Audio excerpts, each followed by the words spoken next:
मित्रांनो, उद्या कावकाव अमावस्या आहे, तर मी माझी काय सोय केलेली आहे ते तुम्हाला दाखवतो।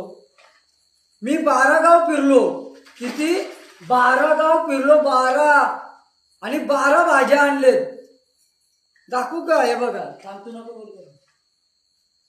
हे बघा, ही 12 भाजी आहेत। हा आहे भोपळा, हा आहे भोपळा। भोपळा भोपळा म्हणजे याला आम्ही आमच्या भाषेमध्ये बोलायला गेलो तो डांगूर म्हणतो, डांगूर। याला डांगूर बोलतात, डांगूर।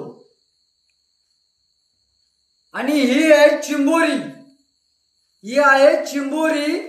ही या भाजीमध्ये चिंबोरी आम्हाला लागतेच आणि टाकायलाच लागते। आणि जर का ही चिंबोरी नसली